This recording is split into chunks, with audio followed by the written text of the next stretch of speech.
Roxy Soxy. Good morning, Tam Tam. Host day 972 of quarantine. I mean, I'm just over here living in a world of half brown hair, half blonde hair. In fact, can we take a moment of silence for all the good hair color that we're missing right now? Oh yes. Do the drapes match the curtains? You not let that anymore. grow too? Almost. Actually, almost. It's getting there. I had to use my husband's shaver the other day, and I was just like, "Oh, I'm so sorry that I'm using your shaver on all the wrong things." But you're not going anywhere because you're stuck with me. Well, today we have one of my favorite comedians who I had the pleasure of meeting back in the day. She got in bed with me a long time ago. Ooh. And now she's back for more. Heather McDonald. Heather McDonald. Hello. Thank you for Woo! having me. So excited to have you here, girl. Hot stuff. Mm. Well, I do have the makeup on. I was saying yesterday I didn't, but I knew I had you guys. I have another Zoom thing. And then I do cameos. So I like to look cute for the cameos. Not that everyone feels that way, but for me, I feel like they deserve some lashes and some bronzer. So they get that. You can just use a filter that does that for you.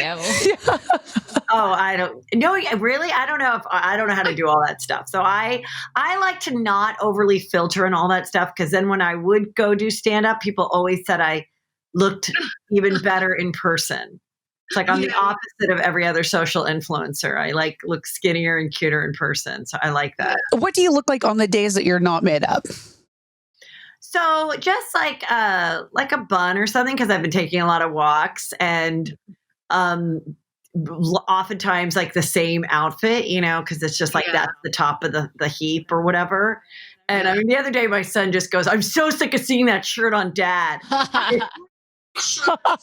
And like one is like a St. Patrick's Day shirt that, he got for St. Patrick's Day in anticipation that we would maybe do something cute for that. But we were already in quarantine for St. Patrick's Day. So it's all that kind of stuff, with the kids and hanging out, and it's fine. Do you shower every day? Because sometimes I smell myself and I'm like, oh God, like maybe you deal with that. I don't shower every day. We do have a pool, which we heat shower. That's a bath. Cover, so we're going in the pool a lot, and that's really I love being in my backyard. So that part of it is great. If Gavin Newsom, every time there's a helicopter over the pool, I tell my boys, I'm like, "That's Gavin. He's making sure that we're related." No, there's only 4 of us in the pool. There isn't 5. Thank God, right? Oh. Are you not dying to see an outside face though? That's like for me, I'm like, oh my God, like an outside face. Like that's why this is so amazing, like our podcast, because it's like we get to see like new fresh faces. I feel like we need to touch people though. That's for me. I'm like, I just want to touch you, Roxy. And I'm missing, I've realized that I've only touched the same 3 people, well, including myself, 4, for 2 months. Yeah. That's it. There's no skin to skin connection, and we all need some skin to skin. I know. My boys are 14 and 17, and then my husband's in the house, and even my cat is a boy. And I'm like, well, you better be nice to me because I might be the only woman you see for the rest of your life. And then with the boys, I'm like, you guys better get along. You're each other's only friend. Yeah. It's like, so you try to be hopeful. And I was saying to you before we started recording, like there's little glimmers of hope, and then you wake up and then it just seems endless. So, it's good to have something like this to look forward to, just as like, oh, I have that tomorrow, because it's like, what else is there? Yeah. But we're still doing our podcast, Juicy Scoop, and have continued through it. So I've continued working. I just have one other person, my producer, that works with me, and we don't have anyone come in the office or whatever, but, and I'm grateful that was able to happen, because my other half of my career, which is doing live stand-up shows, that all got canceled. And I have dates set for the fall, which I'm hopeful for, but again, who knows? So we'll see. So in quarantine, I mean, are you guys like everyone getting along very well? Like, is it pretty smooth sailing, or are there like, moments where you're like, get me out? It's pretty good. There's been a few moments of just like, oh my God, you're so annoying. Or even when I'm like, what time is your class today?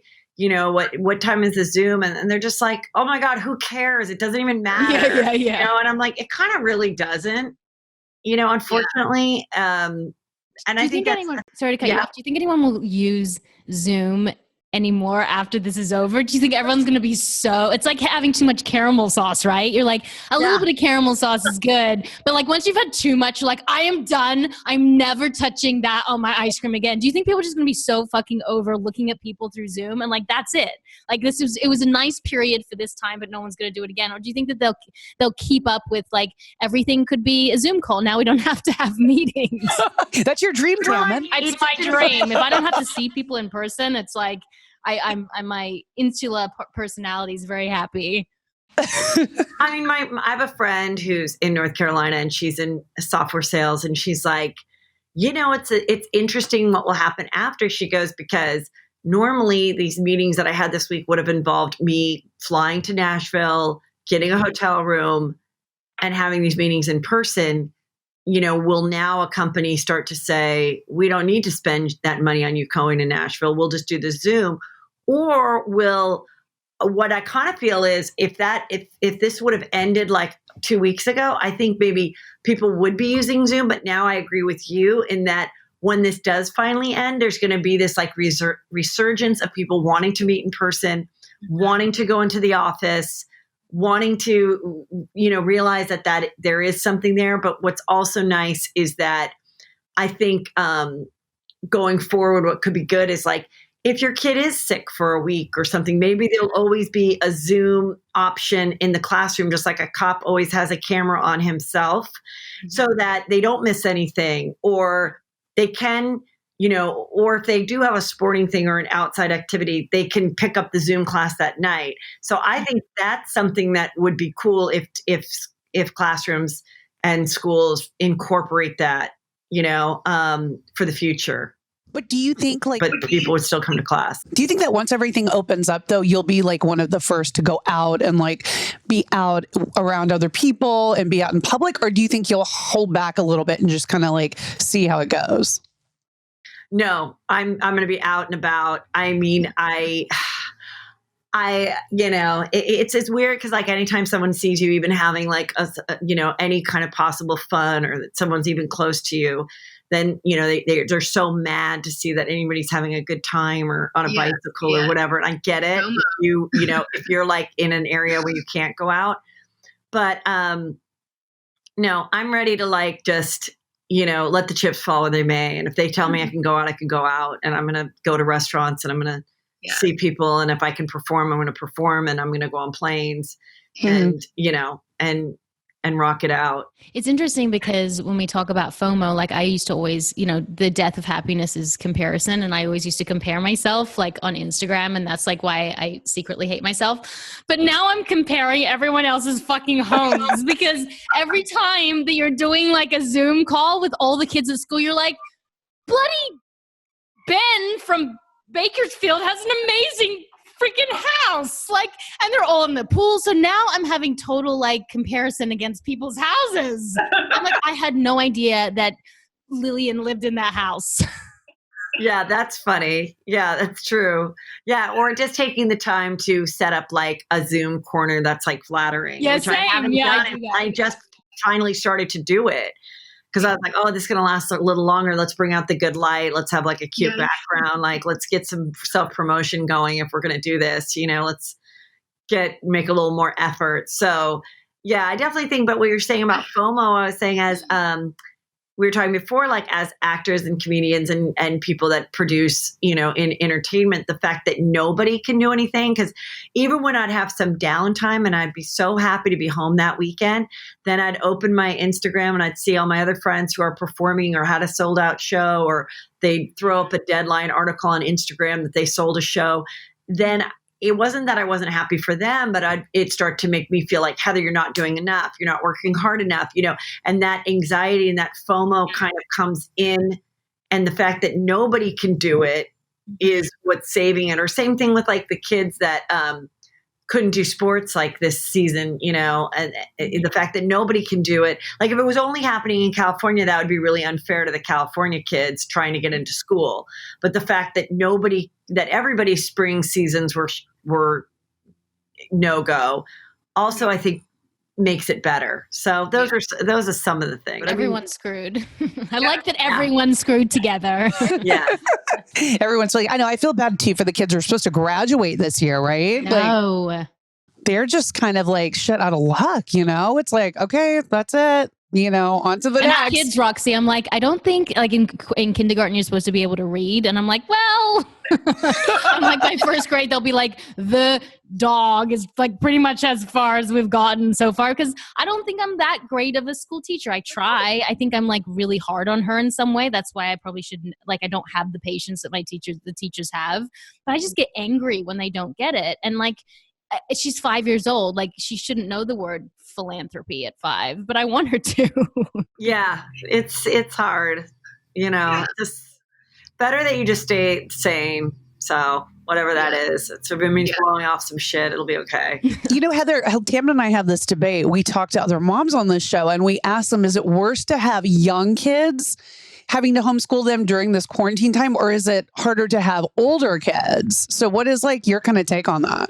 I think I'm lucky to have older kids. I think it'd be much hard. I think it'd be harder to have like more like if your kid is like 5, I say, who gives a shit, or preschool, like don't even worry about it. But I think if your kid is like 3rd or 4th grade, those are kind of like pinnacle years for learning how to like read a book and do a book report, and the math is getting harder. And like my son is in 8th grade. I don't really care because he's going to start high school and it'll be kind of starting from fresh anyway.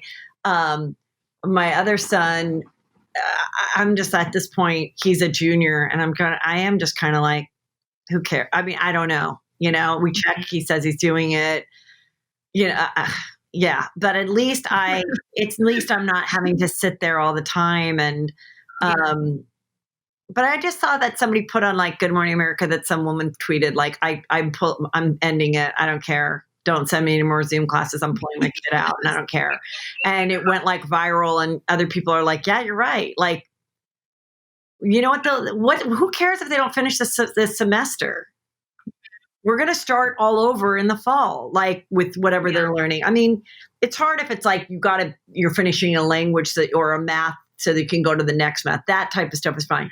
But if it's just reading and numbers for little kids, like don't even worry about your 5-year-old. Who cares? I know. And their mental state is the most important thing. And I read this article about like we should thank our kids for also being heroes. I mean, think about what they've been thrown at them. They can't see their friends. They can't go play at parks.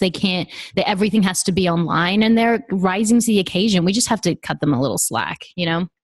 We really do. Yeah, it's a very weird thing. So I want to go back to your early LA comedy days, because Roxy's part of the Groundlings and I'm part of UCB. You're like, that's not going to go well. No, I know that you started the Groundlings, as did my friend Wendy McClendon-Covey, whom I love. Groundlings is actually really hard to get through. Roxy, I'm very proud of, because I know UCB, I think they just want to keep making like the money I'm at level 4 now, and now I have a stand-up group. A sketch group and an improv group. But Groundlings are really hard to get to the next level. Like, what was your experience like back in the day when you started there? Well, when I started I looked into two different things, Groundlings, and there was this other group in the Valley. I don't even know if it exists anymore, LA Connection or something. Mm-hmm. And I auditioned for both schools, and the LA Connection, which was not as busy or prestigious as World Renowned, they were like, oh, we'll have you performing like in a couple months on a Sunday. And so I remember I went home and I said to my mom, because I'm from the LA area, and I said, I think I'm going to do this one in the Valley, because then you guys can come see me and I can start having agents come and blah, blah, blah, so much quicker than this other program that is a long, couple years before you even get to perform. And my mom's like, well, no, improv is like tennis and you want to be with the best players. Mm-hmm. So you want to be in the place that has produced the best comedians and everything. And that was really good advice, because for me, I really loved it. And I did feel it was like graduate school kind of, at least when I was there, everybody had gone to college and was like right around the same age. And not every, and what was also cool is not everyone was like a theater major or anything. There were like advertising execs and people that, at the lower levels just wanted to do something in the evening. And then other people that were more hardcore, like pursuing it for acting aspirations, which then as you went up the levels, it was great. And I mean, so many of the people from there have gone on to be, all different levels of entertainment, some in front of the camera, some writing, producing. And so it was really fun, but it's crazy when you go back, and I just recently went, and it's just so small.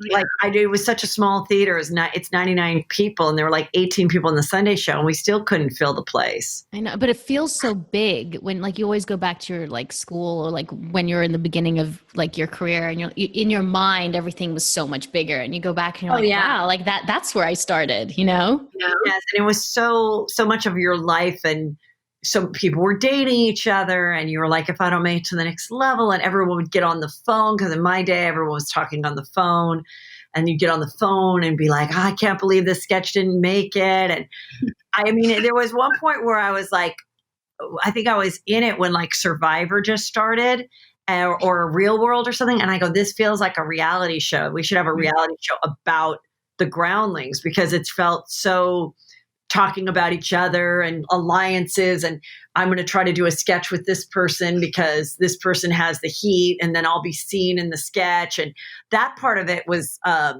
stressful too, but it was, fun all at the same time. But yeah, it seemed like the pinnacle of your career, which it wasn't. when I didn't make it, I remember, Jennifer, when I didn't make it into the main company, after being in Sunday show for 2 years, because there were so many people, and they do this weird thing where they can only have 30 members in the main company at a time. So if it's full and no one's giving up their seat, then you'll just never get to that level. And I just remember, and they don't let you just restart to retake classes like Scientology, like you're out. And so I just remember her calling me and going, Heather, like, just, you're mentally healthy, and that's good. She's like, you're the most normal comedian, actress person I know, and you'll just be fine. And people that don't make it, honestly, their careers do better because they don't get wrapped up in like, I'm going to be doing this show on Friday night or whatever. So I mean, that's like a nice alternative to not making it. Right. Yeah. Well, it's so funny too. I feel like people who have never taken improv, it is one of the most frightening things. Like, you have to have balls to get up there and just be exposed like that. You're just vulnerable. You're open. Like, people don't understand how much it really takes to do improv, Yeah. It's right. Yeah, and it's really fun. And my son did a summer class this summer, and Melissa McCarthy's daughter was in the class with him. Oh, fun. So I saw her, and it was really cute to see, and almost everybody in the class, like their parent was someone from the Groundlings, like, and you really do kind of pick up that, and they, your kid, just like, if you're come from a family of doctors, I think you might probably do better in science class. If you're from a family of actors and comedians, and they're just naturally kind of funny anyway, because they've been around funniness, Yeah. It's such it gives you such interesting view of life, I think, improv, because you practice, if people don't know this who are listening, the game, which is like the meat and potatoes, like what's the funny of the scene, and then you play up on that. But you find the game in so many different areas of life. And when you talk to people, you kind of talk to them in first, second, and third beats. But until you really know what improv is, you don't realize how much it does apply to your life. And also, I realized that I don't listen very well, and improv helped me in my own relationships with people, because you can't do good improv if you don't listen to what's happening. And I think we all just talk to ourselves while other people are talking. Like, we actually aren't taking information in, and improv really teaches you how to take in information. So I think everyone should take an improv class, just how to be like a better human in a way. Right, because it really is about like listening and but I remember I started doing stand up around the same time as I started doing improv, and I was doing both at the same time. And I just remember, like, after maybe the third class where you have like a little show like on a Sunday afternoon or whatever. They were like, okay, you're good, but stop winking at the audience. And I go, at the audience. And they're like, there's a fourth wall. And that was the first I'd ever heard about a fourth wall. And I go, what do you mean? Because I was like, if I'm doing something funny, I'm like winking at the audience, because in stand-up, you involve the audience. Mm-hmm. And you're like, telling a story, and you're, and kind of, even if you're not talking to them directly, you're like engaging them and you're getting there. So that's when I was like, oh, I get it. Like there's a difference between these two kind of comedies, which I didn't really get, so kind of interesting. It's like learning two languages at the same time, that sometimes it's really good, and sometimes you're not smart enough to handle it, Did you always know that you wanted to be a comedian? Was that always sort of on the radar for you? Yes, I think so. From very young, we would watch Evening at the Improv on the A&E network. We had cable. Don't mean to brag. You guys were like highfalutin. We were a total TV family. Like, had a TV in the kitchen. Parents loved TV, loved it till they died. Like literally, like that's. And so my dad was in advertising, create commercials and stuff. So we were always watching TV, and I just watched. I was just like mesmerized. I loved Joan Rivers. I'd stay up late if she was testing for Johnny Carson. Otherwise, I didn't care for Johnny Carson. I thought he was just a boring dude. Like, but if it was her, and I remember seeing Roseanne and being like, oh my God, like that's like the first thing I really saw like a stand-up act that was like probably the most relatable to my kind of comedy, like telling stories and focusing more on your life than even like Joan Rivers, like was such a setup punch kind of a joke, and so.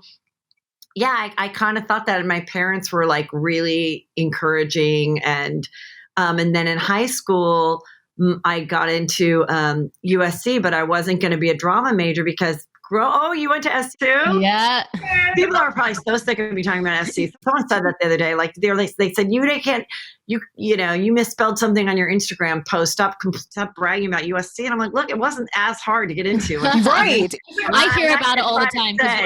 Roxy's in it. Like all her friends come on from USC because they've all done really well. And I'm like, for fuck's sake, if we have to hear about USC I know. Australia, like no one really talks about their school. They're like, oh, I went to this school, but it's not like such a thing. Like, what sorority did you go to? I'm like, I fucking don't even. There are no sororities in Australia. Like, no one cares. And USC is such a different level. I mean, when you go to USC, you have pride. Like, you are like, I went to USC, and it's like fight on, all the way, right?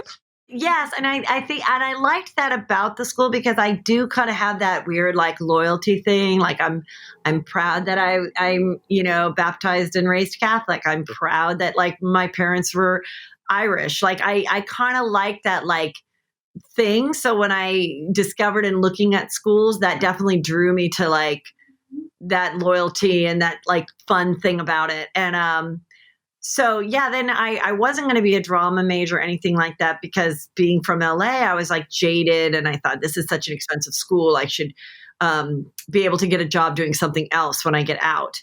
But my parents were even said, you sure you don't want to switch the major, before I went in there, because I did this really cool thing, these one-act plays at my high school. And I was like, no. And for a little bit, I regretted it, but then I didn't, because so much of my comedy and my way of creating kind of came from being just around normal people. Not that drama people aren't, but like I was able to go to normal classes and go to, the couple drama girls in my house, they had to pull the rope one season. They had to, be backstage. They had these big productions and like nobody went to see them. And then a couple of them ended up getting like burnt out and either didn't pursue acting or got on the other side of it. So I'm like, I think maybe by me not doing it those years and really living like a real sorority football game, fun life. And then I would do like a recap of the night Friday morning. That was like basically stand up and I didn't even realize it. So I think everything always sort of works out the way it's supposed to work out. So you were in a sorority? Of course. Which one? She looks like she was in a sorority. Which one? Okay, I'm going to guess. Whatever that means. I don't know much about sororities. What were you in a house? Yes, I was. Alpha, Beta, Theta, Um, Now, wait, you're younger than I am, but when I was there, it was very demographic about like what house you ended up in, like where you came from. So, where did you grow up? Texas. Oh, Texas. Uh-huh. That's a little harder to guess. Huh, Do they right? stay the same sororities? Because I don't know much about this. Because again, I'm not from here. They're not. Or do they change names? No, they always stay the same. But So what are the names? so like DG, which is Delta Gamma at SC, that was all the girls from Newport. You were a Theta. You were a Theta, Heather. No, Theta was Pasadena. Oh, were you a Kappa? I was a Gamma Phi, which in my time was definitely more of a mix. Okay. Alpha Phi were the girls from the Valley, and that was the one I almost went into. That was, but I chose Gamma Phi because my mom was a Gamma Phi, and they were just pushing me a little harder, and they were great. But I had friends who were Alpha Phis. We were all friends with each other, Right? So Texas is hard to guess. Mm-hmm. I'm going to say Pi Phi. Close, but not. You're speaking. Try Delta, baby. Tried out had a gorgeous house on the corner with that big lawn. That big house, like corner, sneaking all the boyfriends. For someone who in doesn't and know out. much about sororities, how do you get picked into sorority? And do some people not have a sorority? And do you have to like play the game to get in? Like, what is the whole deal with sororities? Again, it's nothing from where I've come from. It's a whole process. Like Rush is like a week-long process before school even starts for the year. And you go through, you have all these parties, you're meeting all these different girls from different houses. You're kind of getting a feel for everything. But some people you gravitate towards or not, but it's just like an interesting, but before that, they've all had like your application. So they've all been studying like, oh my gosh, it sounds like Mean Girls. And then what about, I always got picked last. I always got picked last for the softball team. So I feel like I was like overweight, chubby, curly hair, like braces. I feel like I would have not been picked for a sorority. oh, The thing about it though that is sort of cool about it is it's there, you do learn skills about like recruiting people and being like kind of in sales and ingratiating yourself and making someone feel really welcome. Because if you're on the other side and I'm trying to get you, I'm going to be asking you questions about your family. I'm going to remember those things the next time I see you. Like there's that part of it that I think is positive. But it can be really, really heartbreaking too. If all your friends got into one house and you didn't, and that kind of thing. But if you can get in one, even if it isn't your first pick or whatever, then you'll make those, I'm friends with my girls. We still get together. I just saw them in DC a couple months ago. And, and that part of it is really special that, but it goes in waves and some people see it and in different political climates, it's looked down upon, throughout history. And then it comes back into style and then but it really is about finding people that are kind of like you. So I don't think it should be something that the university ever takes hold of because, okay, now now you've got to get this many people and, like if the house, so I like that it still remained what it is, but then other schools, it's not a big deal. Or it's kind of looked at as lame or whatever, or if you're on a sports team, you may feel like that's my friends. I don't need this other outlet of creating friends. But at a big school, sometimes that is the only way that you can kind of really connect with a group of people is to try to do the Greek system. So when you wrote your memoir, which is You'll Never Blue Ball in This Town Again, right? Yes. So good. The One title's woman's amazing. painfully funny quest to losing your virginity. Something about losing your virginity. Yeah. Now, is that about your college experience and that you wanted to lose your virginity, but you just gave it up too quickly or too slowly? It was basically, it's just, one of those things where I went to college as a virgin. I didn't have a boyfriend in high school, even close. And I just, my goal was not to stay a virgin till marriage or anything like that. But at that point I was like, well, now I've gone this far. I would like it to be a boyfriend. And then it just like, so then throughout college, I dry humped a lot and I had Yes, fun the and I went dry to hump. parties. When I talk about the dry hump, bring it back. Again, but like only one guy was like kind of my boyfriend, and then he liked me too much, and then I was like, ew. So I didn't really have a boyfriend in college. Well, now I'm 21, 22. Now I'm out of college. Now, okay, and then I was always attracted to dating like older guys, like a 30-year-old or something. And then if you don't bone that person by like the third date, they're like, this chick doesn't like me or she's dating somebody else.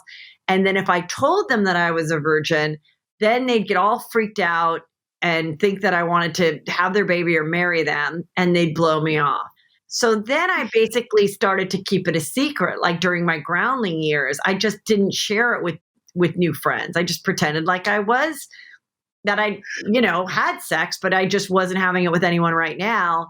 And so then that's why it took till 27 to finally be dating someone. And in the end, we'll read the book. Why would I give it away? People can read a book. Tell us, does it how it happen? Do you happened. have sex? Very detailed. I finally did it. Obviously, I finally did it. And it was not my husband, but I I only had sex with 3 people in my life. Really? Yes. And I don't recommend my journey. I say, get out there and bone. I really do. I really, but I also think know yourself and protect yourself. Looking back, do you wish you had more sex before? Okay. Before marriage. Okay. I wish I had just like tried it out. Went to college and maybe like got on the pill before college and still like liked someone that it wasn't like, slutty, especially now. There was a lot of slut shaming in my day and stuff, and people talking and knowing who boned who. But a lot of people were, in committed it felt like a lot more people were in committed relationships, like in high school and college. So they were having sex, but they were like together for 2 and 3 years. Now it seems like younger people are just hooking up means boning and it doesn't matter. And so I would definitely say, like, protect yourself in every way of like not getting pregnant or having a venereal disease and your emotions. But I think you should have some fun and experiment and get down and know what you like. Uh-huh. I always say, like, how do you tell a man what you like if you don't even know? Right. And like for me, I was, we talk about this, but I was an overweight child until I was about, 16-ish. And I didn't really get a lot of attention. And then I started to get some attention as I went into like, 18, 19, 20. And so then I kind of did play the field a little bit. And looking back, I'm glad that I didn't get a venereal disease that I know of, or had a baby. And the thing is, I'm glad though that I had those experiences, because when I met my husband and we were sexually active, I was like, okay, this is what I want. This after trying 365 different men. This is what, just kidding. One for each day. A couple guys, maybe more than a couple. This is what I'm into. And so our life when it comes to sex has been very healthy because I knew what I wanted. Yeah. Yeah. I mean, that's what I think. But I also do appreciate when girls will come to me and they'll be like, oh my God, I was like you. And, I just, sometimes I just think it can become like a burden almost, and embarrassing for guys and girls if they're a certain age and they haven't had it. And everyone immediately assumes, were you molested? Are you a super Christian? Are you gay? Or, everyone wants to put that on somebody. And that's what also gets to be really annoying. But then of course I was like, oh my God, if I was a virgin in this day and age, I could have probably been the Bachelorette. Like that's now that's like a brand, to be a virgin. And for me, I was like hiding it. So then post couple kids, I wrote the book and I was like, well, now I'm going to capitalize on the virginity that I didn't capitalize on before. Now, so, we're all in quarantine here.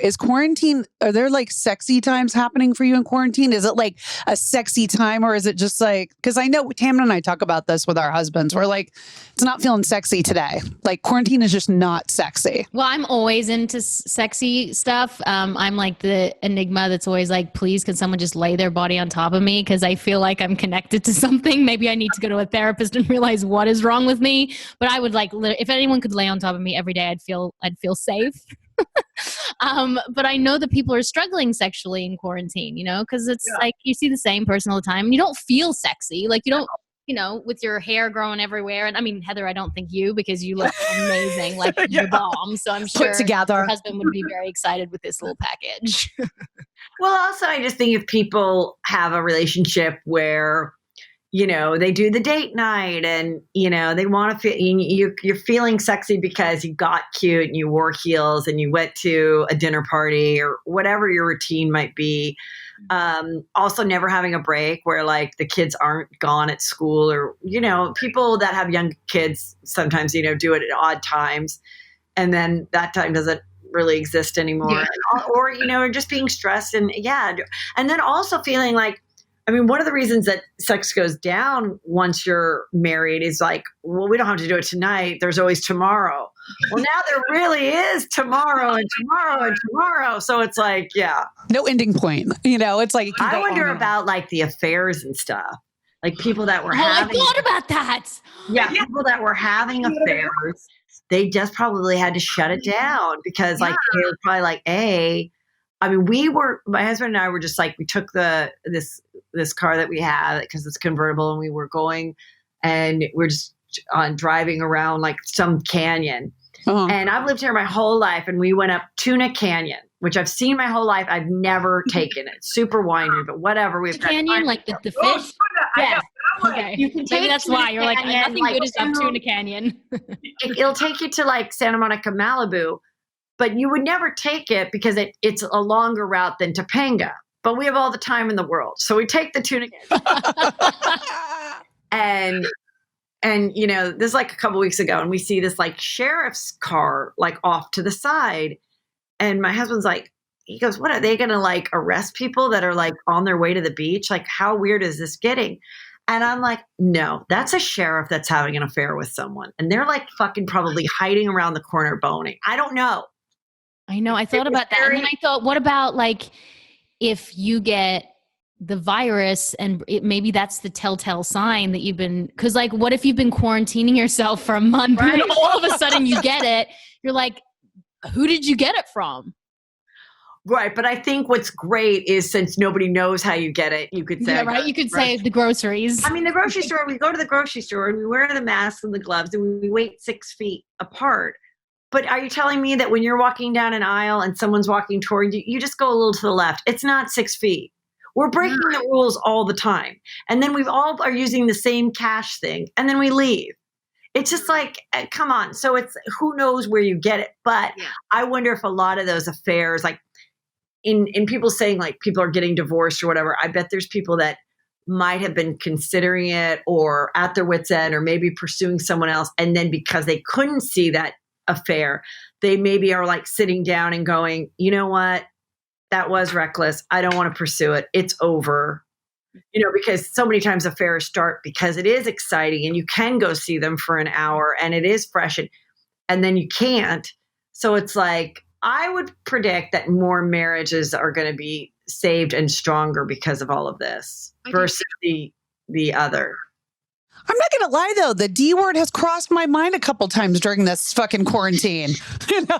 I know. You can throw it out. Like Roxy and I have like thrown it out flippantly, but our husbands have never done that to us. But like, we're like, it's just hormonal.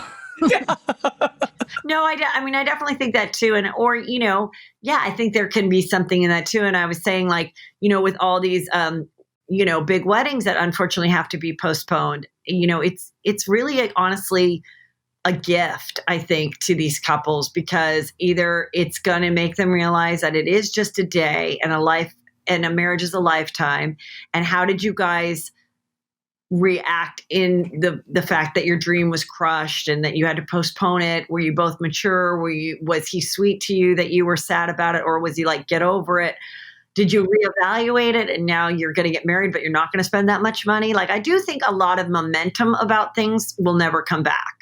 Like, you know, or we're, you know what, or, you know, now you're in a different financial state, so you're not going to have the big thing. Or were you having second thoughts and then this happened and you're like, oh my God, it's a sign from God. let's just postpone it indefinitely because I'm not really feeling it anymore. So I think that like those kind of things are very juicy and interesting. Yeah, Roxy and I were saying that it's really forced us to be vulnerable because, you know, and have empathy, because when you're stuck with someone and you can't go get a glass of wine or go out with your girlfriends or go on a work trip or distract yourself, you have each other and you actually have to sit and be uncomfortable and be vulnerable and actually talk through your stuff because there's nowhere to go. And by doing that, I feel like my communication with my husband has grown exponentially because I don't want to fight for 7 more hours while I'm stuck in the house with 2 children. So like, let's put the kibosh on the argument fast. Say, what do you think you're hearing? What do I think you're saying? That's not what I meant. That's not what I meant. Cool. Let's move on. So hopefully some of the tools that we've learned through quarantine can continue for the rest of our marriage, you know, because I think some of them have been healthy. Yeah, I definitely think that's true. Cause it's like, especially with me, like if there was an argument or where there was tension or whatever, it's like, well, goodbye. You know, I'm leaving for 3 days to do shows. And it's like, we barely talk or we text or whatever. And then we come back and that's not really been settled. And you know what I mean? And now it's like, yeah, I mean, I've seen improvements on both of our sides. And so, but I was thinking about it and I was like, God, I just want to sit outside at the Village in Woodland Hills and like just go to a happy hour or whatever. And so I'm like, wait, I have 2 little waiters that can like bring us drinks. So I'm like, I think maybe we'll do that. Like we'll have dinner and I'll be like, you guys, you have to just come and say, how you guys doing tonight? My name is Drake. I'll be your waiter tonight. I'll be like, oh, hi. What are the specials, you know? And then they can like, and then I can insist that my Chardonnay bottle be put in an ice bucket and they have to bring that. And you don't like the wine, you take it back? Yeah, totally. And then we have like a gift card and then he gets pissed. So we're gonna do a whole thing. During this quarantine, have you discovered any pet peeves about your husband that like irritate you? Well, one thing that my husband is great about is he does do stuff around the house. Yeah, and he same. does get motivated by doing stuff around the house. And he does make the boys help him, which I think is good, you know? But he also then starts things and then loses interest. So I came home yesterday and he goes, oh, you haven't seen the bathroom? Drake's really good at painting because my son is so tall, he can like really get up there, you know? And I go, you painted my bathroom? He goes, well, go look at it. And I walk in and it's got the blue tape everywhere. And I was like, he goes, we did the ceiling because it's like creamy, which it should just be white. And I go, okay, well, why don't we just do the rest of it white? This yellow cream from like 8 years ago is out. Let's just do white. And he's like, oh, I don't know about the whole thing. That's it now? Like, we just got to stop at the ceiling. Oh. I'm a bit that's kind of irritating. Like, I'm like, don't start. Or he'll do this thing where he'll be like, do you want to get like Fleming's or whatever tonight? And I'll go, yes. And then we all get excited. And then he goes, nah, I don't want to do it. My husband does that with restaurants all the time. It bugs the shit out of me. I'm like, I go, don't bring it up then. Yeah, like, I think that's such me. a buzzkill. I think that's me. You're that person. I think I'm that person. I'm like, oh my God, I want it. And so I started cleaning all the doors and the walls. But then like after like 3 doors, I was like, fuck it. I was like, no one's coming in here anyway. So I think that's me. Or I'll be like, oh, we haven't eaten out yet. So this is 2 months I've been cooking. So I'll say, like, you know, fuck it. We should just get a pizza. We'll warm it up. I'm sure it'll kill the virus. And then like just before I'm like, but you know what? We've come too far. Like we don't want to get it through our food. And my husband's like, I've been thinking about something other than your cooking for 2 months. So I feel like that's me. I think I'm going to try to be better with that. Oh, just get the food. You'll be fine. But it doesn't make sense to me. It doesn't make sense that people are so afraid. That's what I'm saying. None of it across the road and coughing like literally across the road. But yet if someone coughs on their hands and puts it into the food and you eat it, you can't get sick. That to me doesn't make any sense. That's why I kind of feel like it has to just be like at one point everyone's just going to say fuck it. Yeah, like you can't touch a tree, but you can eat someone else like making some ramen. I mean, I don't know. It just seems weird. I know it does. It just that's why it doesn't really make sense, and it just seems like a weird trend. Like, oh, how fun! We're all wearing masks, and it's like, okay, I don't know. Yeah.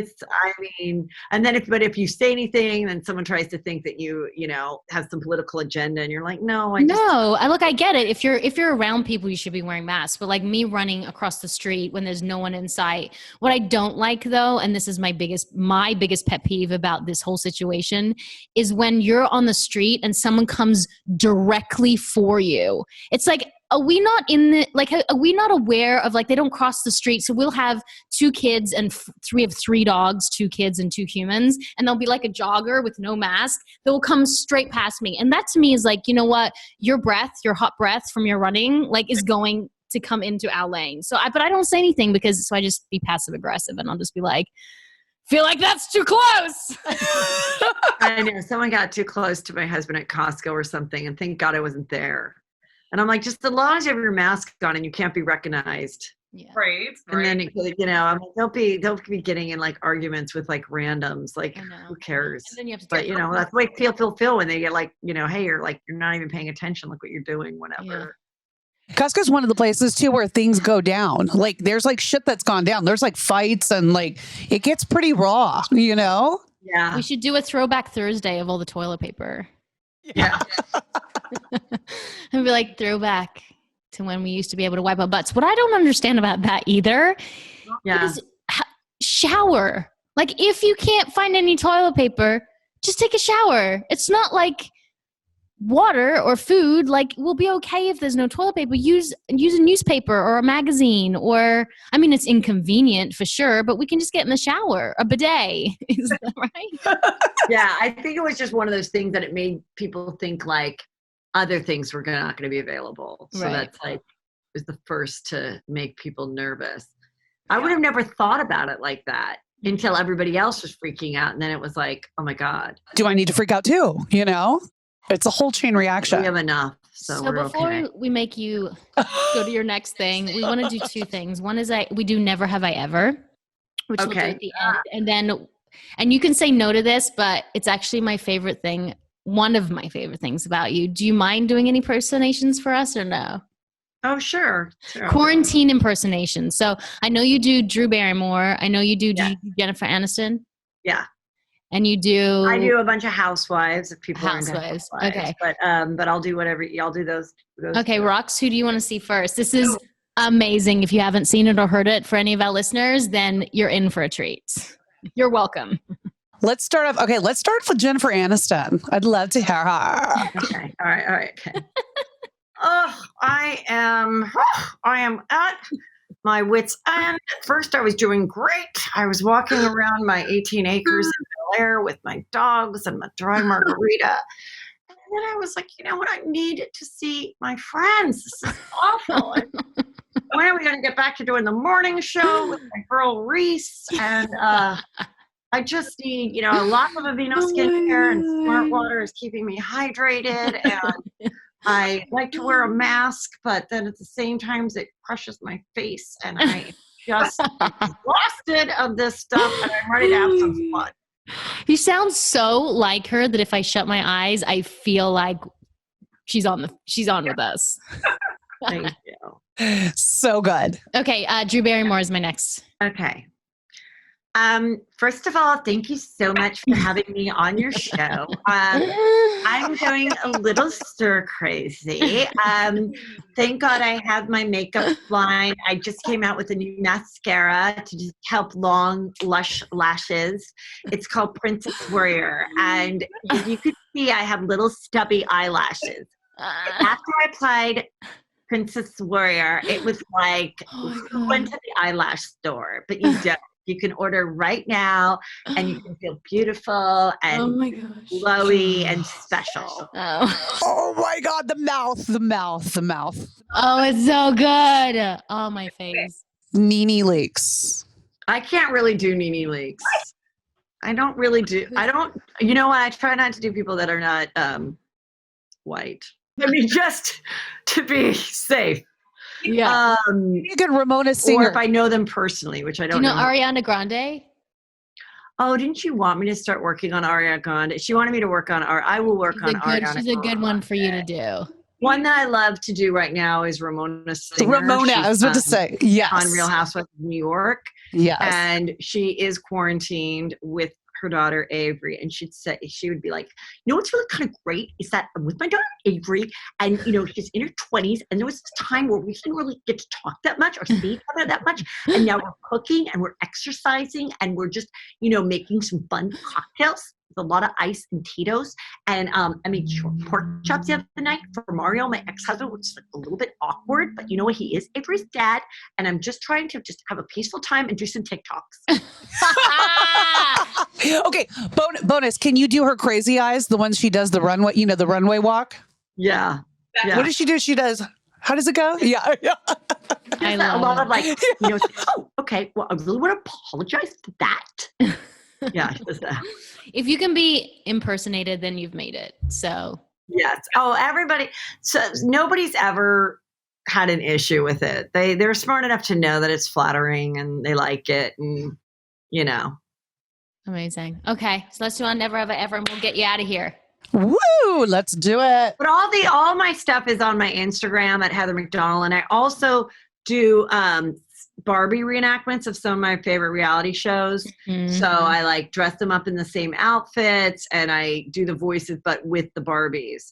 So the housewives like that too, because they're all gorgeous and tiny little Barbies. So that's pretty fun. Big boobs, tiny waists, the whole bit. Okay, Rox, you have a Never Have I Ever? I'm going to wing it. I do. Never have I ever gone for more than 3 days without showering in quarantine. No, I think I have not gone 3 days. So how do you say it? You say no. Oh, say no. Oh, okay. No, I haven't gone 3 days. I've definitely gone 2. I don't think I've gone 3. Never. I mean, showering is one thing. Not washing my hair, I go a long time. Yeah, I think we're like 2 weeks. It's like showering or something, at least, yeah. It's hard because my daughter has butt-length, blonde, curly hair, and it's just such a nightmare to clean her hair. And I realized how much our nanny did do for us. She's only here 2 to 3 times a week, but I was like, oh my gosh, her hair always looked great because she would wash them on those days. Yeah. And I'm like, I feel like everything would just be better if she could just come once or twice a week. I feel like we would just all have our shit together. It'd be a dream. Okay. Never have I ever had sex with my husband on FaceTime, not in the same, never. You've never. I hate FaceTime with anybody. Have you done it on the road? Like sexual FaceTime? Yeah. No, definitely not. Never. If I do FaceTime, it's only like maybe I want to see my kids or something, but not sexual. No. You haven't sent like a sexy picture while he's at a very inopportune time? Oh, that a little bit. Sometimes it's kind of fun, but no, not the talking. I don't want to see, it's just never flattering. It's just always like, no. And then it's exhausting because your arm has to hold up and you're tired. Yes, so I don't really enjoy it. You can have one of those stands now. They're only $29.95. I definitely need to get the stand. Otherwise, I really don't like it. Have you done that, Roxy? So yeah, you know what's funny? Actually, I was just talking to my husband about this. Back in the day, like when we were dating, we used to do like fun little, I'd like text him like dirty, like little things and all that. And I tried to do that to him like 2 months ago. And he was like, what is wrong with you? To, remember? Tim was like, why don't you do it? I'm like, I'll try it. And he's like, this is what I just texted my husband. He was literally like, what is wrong with you? Okay. And then she did. And he was like, what the fuck? Like, what's going on? He's like, who has taken over my wife's body? Like, who is this? Back in the day, though. Back in the day. A few more and then we're done. Yes. Go ahead. Never have I ever not shaved for more than a week in quarantine. Maybe yes. Maybe I've done a week. Okay, so now that it's hot out, I am shaving. But there was that time that it was like cold when it first started. Yeah. So, yeah. I haven't shaved my underarms because I just want to know what it feels like to just. Oh my God, I can't. Really... Shaving the underarms, I feel dirty. Like if it starts to get long, that's like the one thing I have to shave every other day. I just want to see how long I can grow it, just as a test. No wonder my husband's not laying on top of me. That could be the reason. Could be the reason. Okay. Never have I ever given my kids canned soup or canned something for dinner because I'm just done with cooking.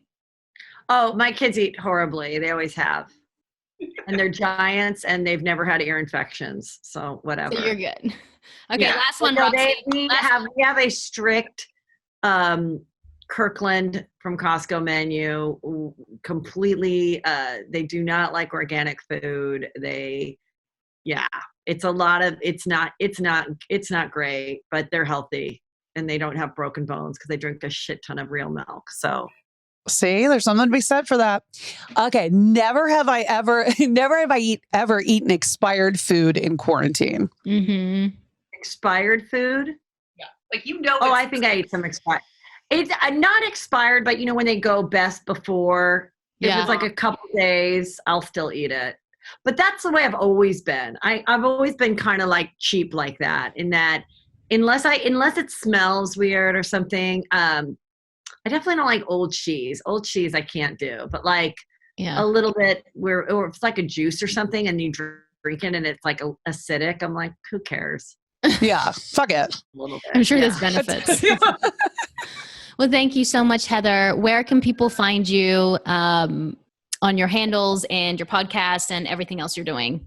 So right now? Everything is at heathermcdonald.net, but the podcast is Juicy Scoop. You just type that in. Of course, you can subscribe and listen for free.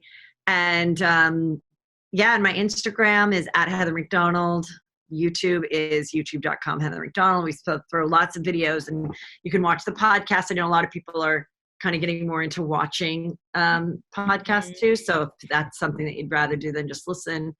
But it's been, it'll be doing it for 5 years this July, the podcast. So, and they just named me, CSNBC said the 10 podcasts that a psychotherapist said you should do. And I'm number 8. So it's a good, fun escape.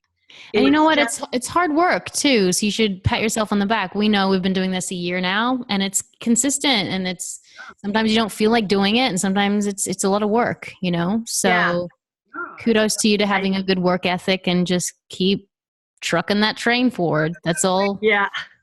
That's all it is. Who's been your best guest on the podcast? Who's been your favorite?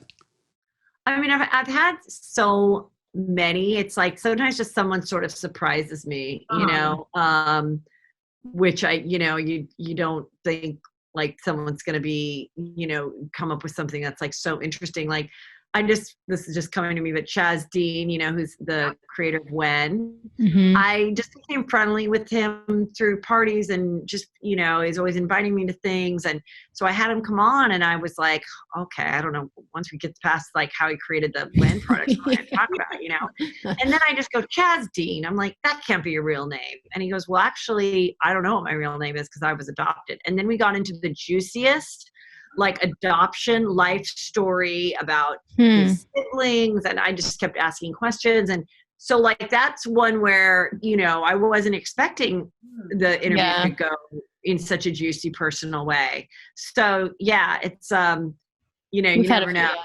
We had one food blogger that came on and all of a sudden we thought we were going to talk about food and we're like, oh, what are we going to talk? And then we found out that she was part of Loveline, and then it just devolved into crazy stories and golden showers and all these things that were like, what is happening? So you just never know. You never know You never know. You never know. And on that note, thank you so much for being Heather, part of this podcast. Yes. We are Women on Top Official on Instagram. And Women on Top Podcast on Facebook. Thank you, Heather. Thank you, Heather. Take care, you guys. Stay well. I am Tammin Tursock. And I'm Roxy Manning. And we are Women on Top.